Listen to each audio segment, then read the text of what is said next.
kubera iki ngo atabwiriza hano asigaye abwiriza iyi mwacumvishe nawe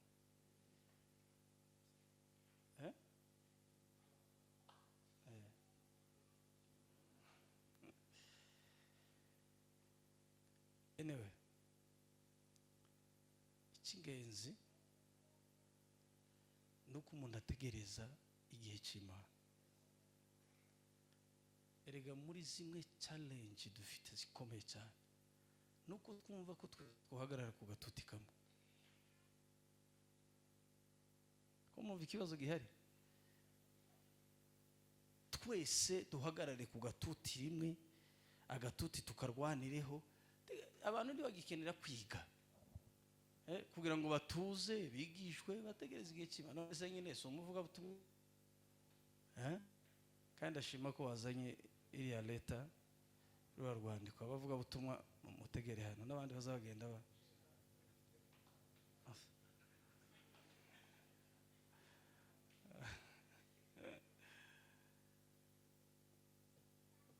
abanza nabicaje kenshi uko arufashe nejo bundi none dore ngo nageza mbicaza nkabigisha please ni gute muje mwivuga butumwa mudafite inzandiko zikanisa n'agaciro ugenda ahantu nyine uzuye tumwabonye ko warumva hariya naruvize hariya nanditse shiraho ikashe ndasinya hari yego ntirwogira umuntu umukristo n'amabanda arazifite ariko kameme mu buryo buri administrative icyo naco ni ingenzi pana kwakira abantu bamwe bavurundutse mu mazu ngo abahe ngo atuye mugumo imiso kwande ngo haru bagatangira nyine kuvuga ngo numukozi w'Imana prive umukozi w'Imana ngo bene abangaba basigaye bitabona abakozi b'Imana ngo ku giti cyabo apanze muzu y'umugore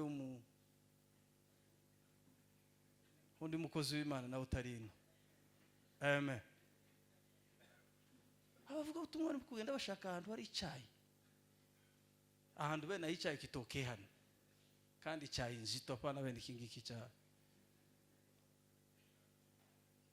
Niyo mpamvu ubu nyine abakene bafite ibibazo, abakene bafite ibibazo,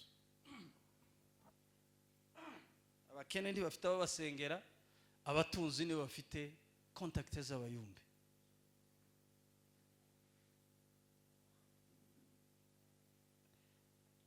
Nabiganiye n'abashumba aho twari turi, umuntu yambamagaye na evangeliste namuga kandi witegura ejo tuzogendayo.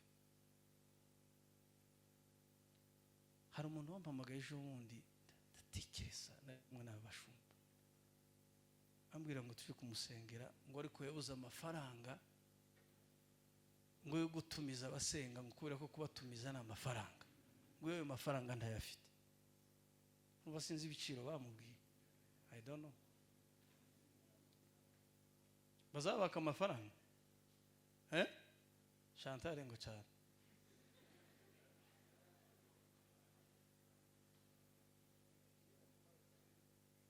iyo bagoye gahunda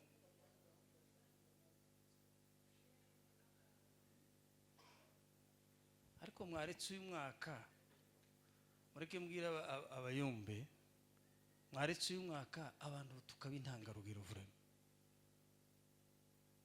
Uyu mwaka wa 2025 aho umuntu aguhamagara gowe nawe ugasohora bill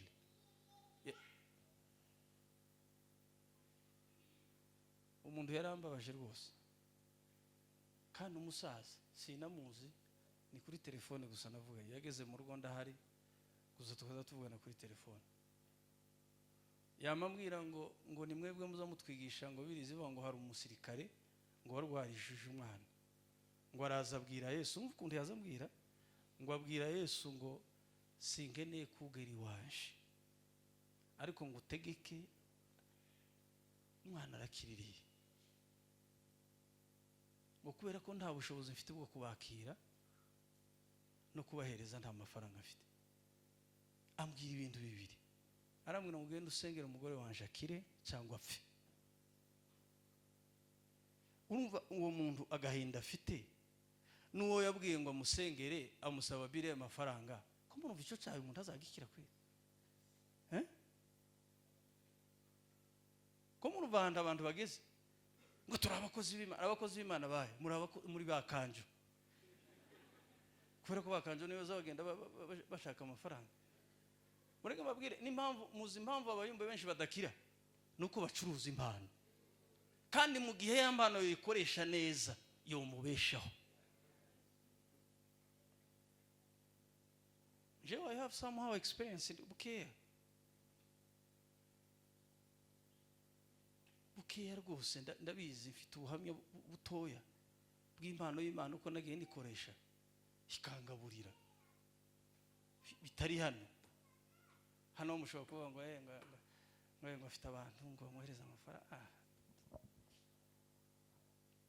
Mfite Imana ingaburira kubera iki? Namenye neza gukoresha impano y'Imana.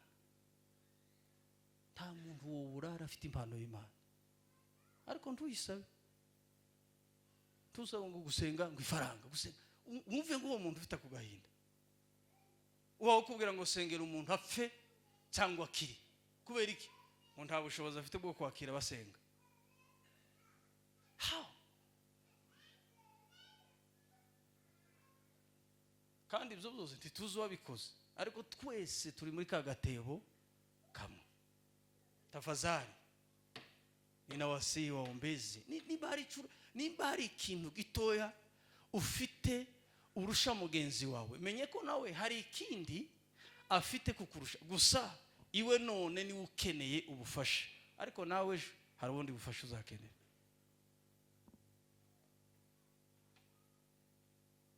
Twavuganye n'abashumba ejo tuzohoshayo,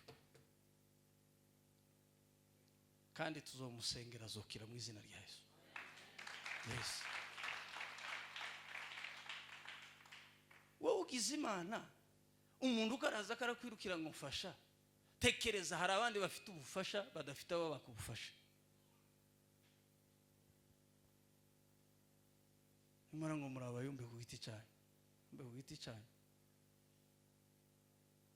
Imana ibahe umugisha, kubera ko icyo kintu kirababaje. Nimba hari ibintu bimbabaje, icyo ngicyo nacyo kirimo.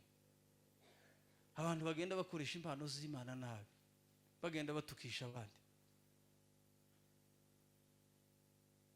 Umuntu ararwaye yarivujije, ifaranga zamushizeho, nawe ngo gahunda ngo ifaranga. Ese Imana ukorera ndi wizera ko uyikorera? Mureke mbabwire principe zo guhabwa umugisha n'Imana.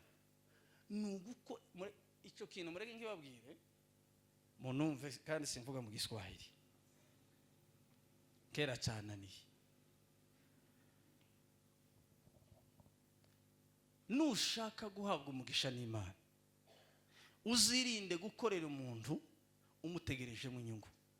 Uzakorera umuntu usa ngaho utazi wawe ukora, usa ngaho utazi n'umuntu wawe ukorera. Hanyuma wewe ukorera Imana, Imana izakwitura ineza wagiriye wa muntu, ineza yicishe mu muntu uri mu Buhinde cyangwa uri muri Amerika. Si ngombwa ko wakoreye azaguha ikitu kidogo cyangwa kubwira ngo wakoze. Habe nubwo tukubwira ngo wakoze, hari umunsi Imana izakubwira ngo urakoze.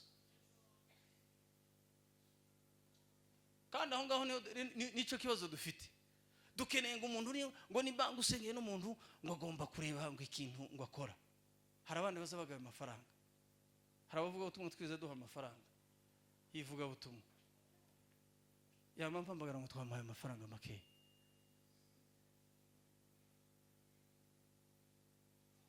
Ngo natwe twagiye muri systeme y'abasaze tanga udufaranga bene.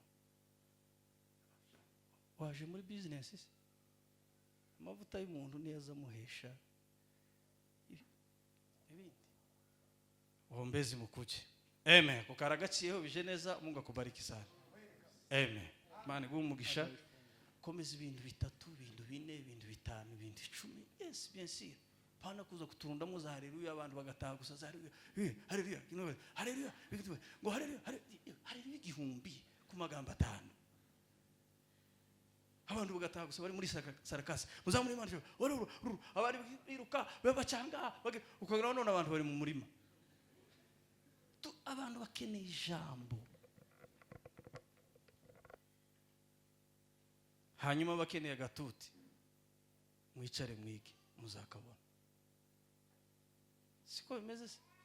Ntabwo ndi permanent, sinzahora hano, kandi naje ntangiye kubwirizaga si vuba, imyaka igiye kuba nka 40 ingahe gusa.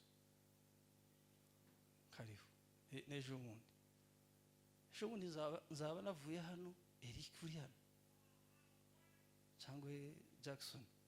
Ushobora kudahagarara hano ugahagarara muri Australia, sibyo? Yes. Aho twabagana n'aba bene data, muza abayumbe mukuje. Abantu bigeze banicaza bangira inama,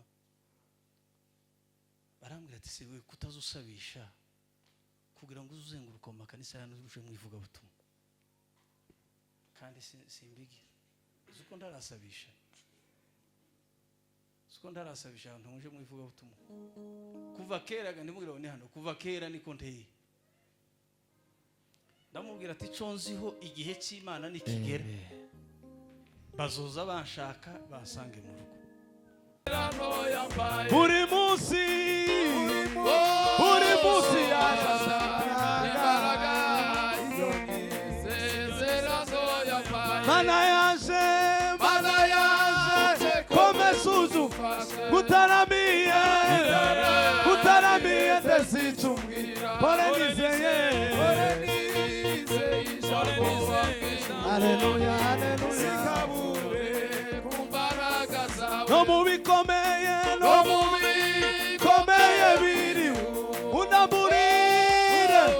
unamburira amaboko ya umva imbaraga. Haleluya,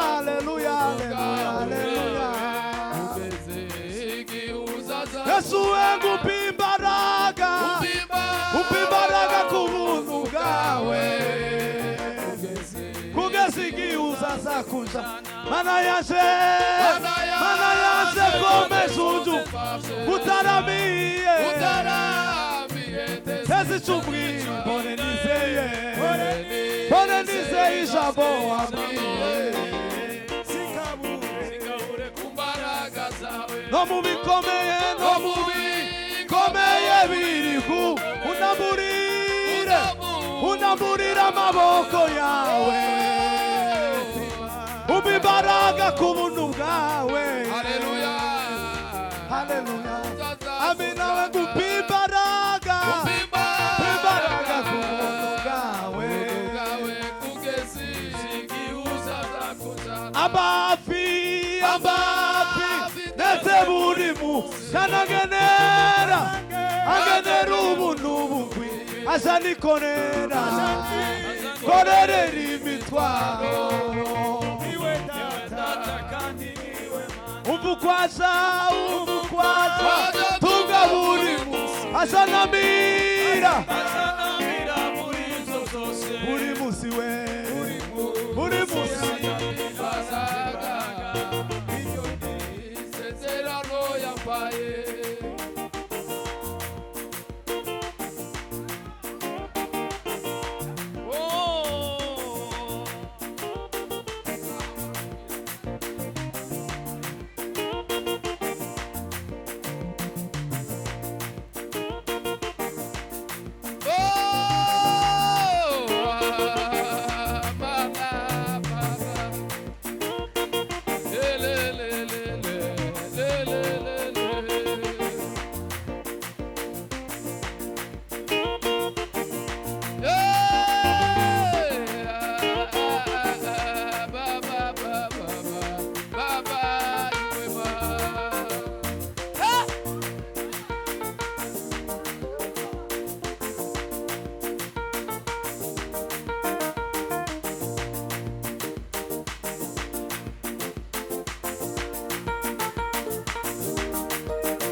La vini la sangre de fa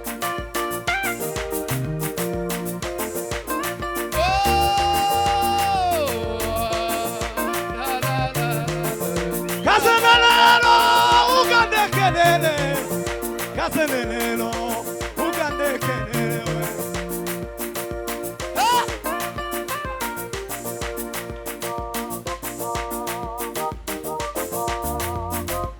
Uboy Hilili mari de sala tandre de pa Kazenara ugandekelele kazenelelo Hasili mari de sala tandre de pa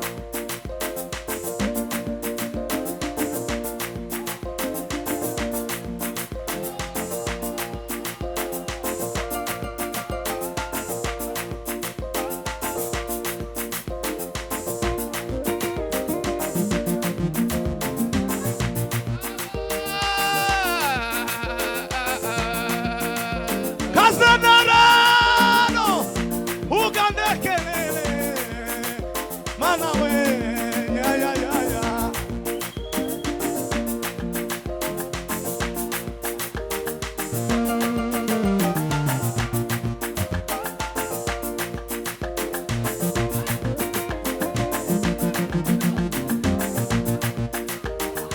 Hila otala santi pari de salatan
Mubwire ibiremereye umutima nubwo wavuga ngorera Yesu arabyumva mubwire nabanga ryo mu mutima uri mubwire umwizeye Yesu arabyumva mubwire ibiremereye umutima nubwo wavuga ngorera Yesu we arabyumva mubwire nyabanga ryo mu mutima uri mubwire umwizeye Yesu we silari mepo tabwigituye mwihema ubu yibera muri twebwe musikundi turagendana n'uyu munsi niyo turi kumwe mubwire ibiremereye umutima nubwo wavuga wongorera Yesu arabyumva mubwire nyabanga ryo mu mutima uri mubwire umwizeye Yesu wacu arabyumva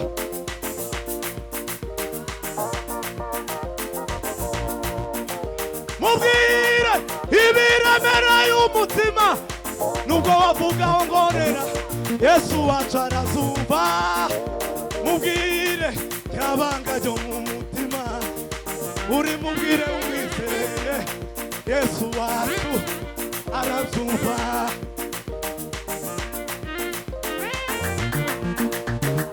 tabwigituye mwihema ubu yibera muri twebwe munsi kundi turagendana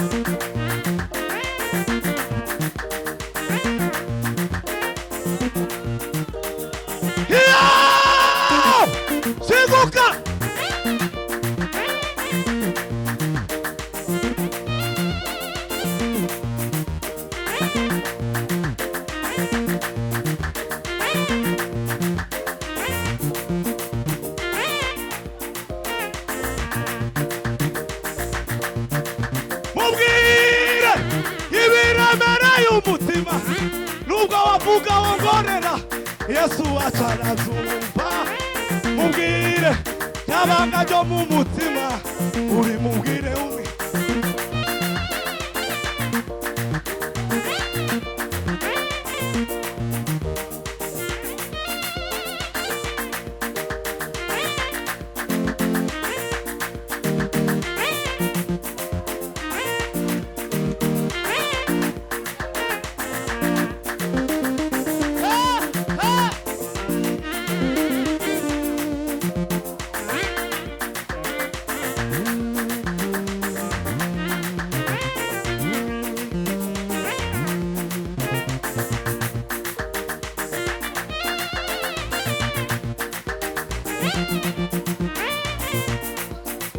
Hallelujah, yes.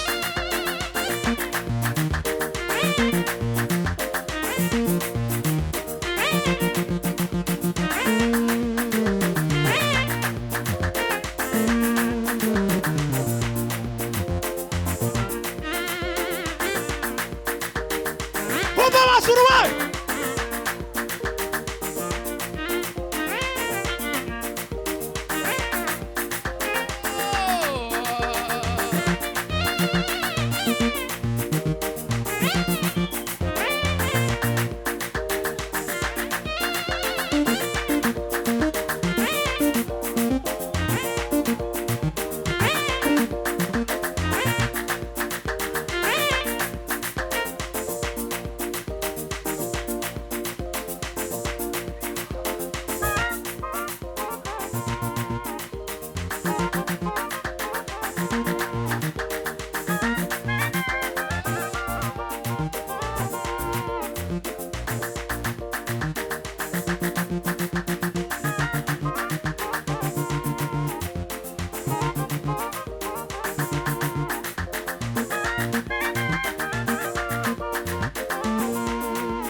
Pegara basuruwe.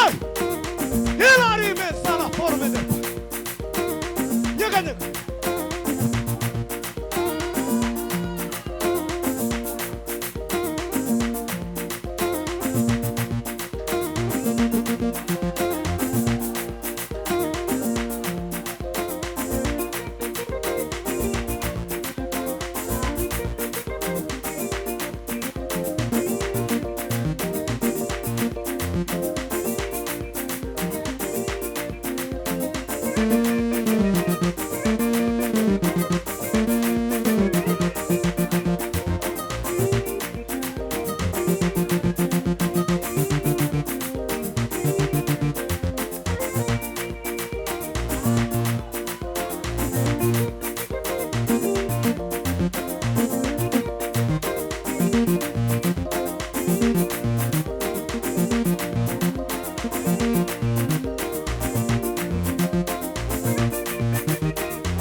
Bema, osalari mekema.